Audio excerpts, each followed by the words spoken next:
छत्तीसगढ़ में तेंदुपत्ता संग्राहकों के लिए महत्वाकांक्षी योजना चरण पादुका, जिसकी शुरुआत डॉक्टर रमन सिंह के शासनकाल में हुई थी। कांग्रेस शासन में भी इसे विस्तार दिया गया, लेकिन घोटाले की भेंट जब योजना चढ़ गई तो इस पूरे मामले को कोर्ट में घसीटा गया है। ऐसे में चरण पादुका योजना बीच में रुक सी गई थी, थम सी गई थी, जिसे फिर से अब शायद सरकार शुरू करने जा रही है।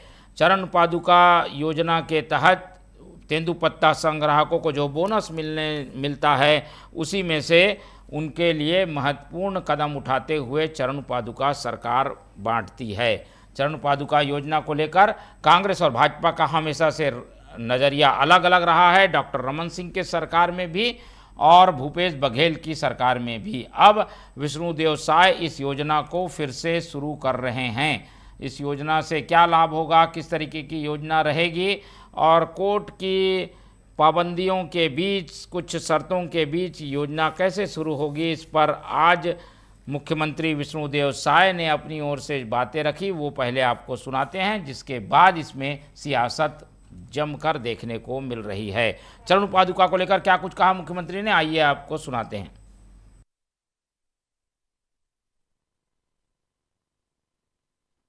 और ये तो पिछली कांग्रेस की सरकार में पूरी तरह से बंद थी। 5 साल हम लोग सरकार में आए हैं तो फिर से शुरू किए हैं और अब लगातार हर साल देंगे। और ये तो पिछली कांग्रेस की सरकार में पूरी तरह से बंद थी। 5 साल हम लोग सरकार में आए हैं तो फिर से शुरू किए हैं और अब लगातार हर साल देंगे।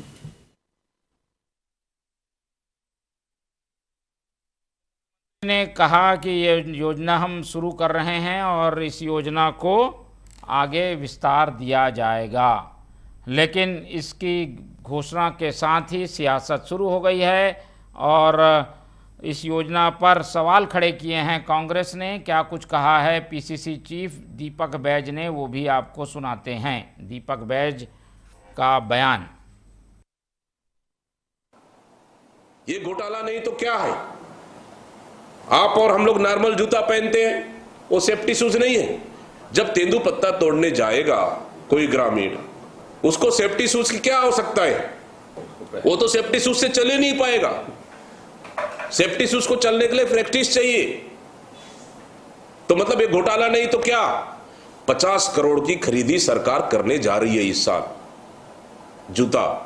इसलिए तो हम कह रहे थे कि सीधा हमारी सरकार ने उनके खातों में पैसा दे दिया, तो फिर ये सरकार उनके खातों में पैसा दे क्यों नहीं रही है? इसलिए कि एक पैर में 8 नंबर का, एक पैर में 9 नंबर का जूता बांट सके, कमीशन खा सके। अब देखेंगे महिला बाल विकास में कि 6 मीटर का साड़ी को 5 मीटर दिए बांट रहे हैं।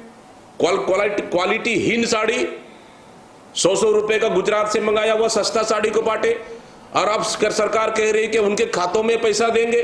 पहले क्यों नहीं दिए? तो अब चरण पादुका योजना फिर से शुरू की गई है, तो इसके दौरान जो खरीदी होती है उस पर कांग्रेस के कई सवाल हैं। खास तौर पर जो चरण पादुका के नाम पर हाई क्वालिटी के सिक्योरिटी शूज़ खरीदे जा रहे हैं, उस पर कांग्रेस का कहना है कि ये एक तरीके से पैसे की बंदरबाट है। कुल मिलाकर टेंडर प्रक्रिया, रेट के इशू और इस पूरी योजना में जो लाभार्थी हैं उन तक लाभ पहुंचना, ये कुछ ऐसे सवाल हैं जिनको रेस किया है पीसीसी चीफ दीपक बैज ने। चरण पादुका योजना फिर से जब शुरू हो गई है तो उस पर कांग्रेस के कई सवाल हैं। जवाब भी आया है और पलटवार किया है पूर्व मंत्री अजय चंद्राकर ने, और उनकी ओर से कहा गया है कि योजना में गड़बड़ी तो कांग्रेस के समय होती थी। क्या कुछ कहा है अजय चंद्राकर ने, वो भी आपको सुनाते हैं। ऐसा है, कांग्रेस ने चरण पादुका योजना बंद कर दी थी, वो उसकी समर्थक नहीं है, इसलिए उसको हर कदम में भ्रष्टाचार दिखेगा। उसको जिस योजना के वो समर्थक नहीं थे उसमें बात करने का अधिकार नहीं है उनको।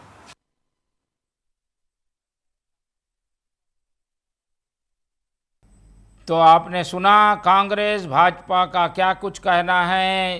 चरण पादुका योजना डॉक्टर रमन सिंह के समय शुरू हुई, बाद में भूपेश बघेल ने इसे बदल दिया। चरण पादुका खरीदी के बदले वो सीधे खाते में पैसे देते थे, लेकिन फिर से चरण पादुका बांटने का काम बीजेपी ने शुरू किया है, तो उस पर कई सवाल कांग्रेस उठा रही है। कांग्रेस का अपना तर्क है कि खरीदी सही ढंग से नहीं हो रही है, सही लोगों को लाभ नहीं मिल रहा है और टेंडर प्रक्रिया जटिल नियमों की वजह से सवालों के घेरे में है। इन सभी सवालों के बीच चरण पादुका सियासत में झूलती नज़र आ रही है।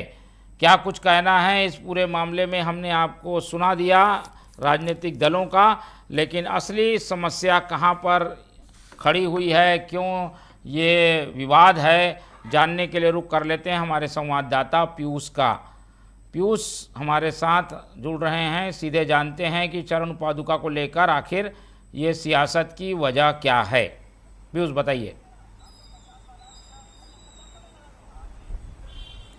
जी, छत्तीसगढ़ में आदिवासी तेंदुपत्ता संग्राहकों के लिए जो संचारित चरण पादुका योजना है वो एक बार फिर से शुरू कर दिया गया है, क्योंकि यह योजना जो जंगल में काम करने वाले आदिवासी उनको जूता चप्पल उपलब्ध कराने के लिए यह योजना लागू किया गया है। और इसमें अब राजनीतिक विवाद भी खड़ा हो गया। इसमें लगातार कांग्रेस और बीजेपी आरोप प्रत्यारोप लगा रहे हैं। कांग्रेस का कहना है कि ये सरकार जो भाजपा सरकार जो 12 लाख जो जूता चप्पल खरीद रही है वो एक साइज का नहीं खरीद रही है, अलग अलग साइज का खरीद रही है और इसमें 50 करोड़ का कमीशनखोरी और भ्रष्टाचार करने वाली है, क्योंकि मध्य प्रदेश के एक वरिष्ठ नेता को इनका फायदा मिलने के लिए जाने वाले हैं। वही भाजपा के नेताओं अजय चंद्राकर का कहना है कि ये तो कांग्रेस के शासनकाल में इसको बंद कर दिया गया था, फिर हमारे शासनकाल में चालू अभी कर रहे हैं, तो ये अब क्या बताएंगे करके। उसी बीच यहाँ के सीएम शाह का कहना है कि लगातार कांग्रेस के शासनकाल में लगातार कांग्रेस विरोध करती आ रही है और हमारे में अभी टेंडर प्रक्रिया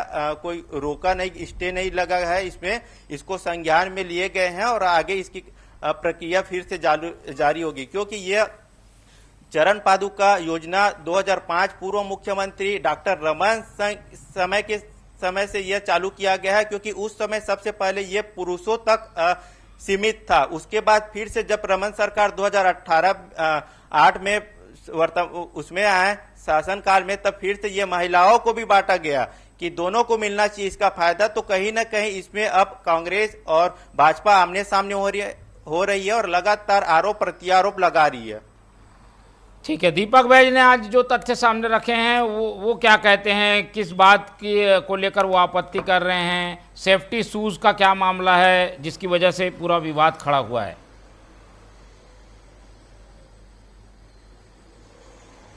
जी, कांग्रेस प्रदेश अध्यक्ष दीपक बैज का कहना है कि अगर आदिवासियों को अगर चरण पादुका के तहत जूता चप्पल अगर बांट रहे हैं तो एक ही साइज का बांटे ना, एक में 8 नंबर का, एक में 10 नंबर का, वो वॉकिंग शूज की जगह सेफ्टी शूज को तो वो जब मजदूर कहीं काम में जाता है उसमें यूज करता है, लेकिन आदिवासी को तो वॉकिंग शूज चाहिए ना। जंगल में अगर पत्थर लगता है पैर में, चाहे कांटा आता है, तो वॉकिंग शूज काम आएगा, तो जंगल में तो ये सेफ्टी शूज काम नहीं आएगा। तो इसी को लेकर दीपक बैज का कहना है कि कहीं ना कहीं भाजपा सरकार इसमें भ्रष्टाचार और कमीशनखोरी कर रही है, जो अपने चहेते को फायदा पहुंचाने के लिए। ठीक है, तो कांग्रेस ने सवाल उठाए हैं और इस वजह से इस पूरे मामले में सियासत गर्मा गई है। चरण पादुका योजना फिर से शुरू हो रही है, लेकिन उसके पहले ही विवाद में आ गई है। बहुत धन्यवाद पीयूष हमारे साथ जानकारी के लिए जुड़ने के लिए। और चरण पादुका योजना में सियासत इसलिए भी है क्योंकि कांग्रेस को लगता है कि इस योजना में जो चरण पादुका की खरीदी होती है वही पूरी तरीके से गड़बड़ है, इसके बदले खातों में पैसे दे देना चाहिए, जो कि कांग्रेस के समय में लागू थी। फिलहाल बहरहाल चरण पादुका को लेकर सियासत जारी है और कांग्रेस के तीखे सवालों का जवाब भी बीजेपी की ओर से पलटवार के रूप में हमें देखने को मिल रहा है। तो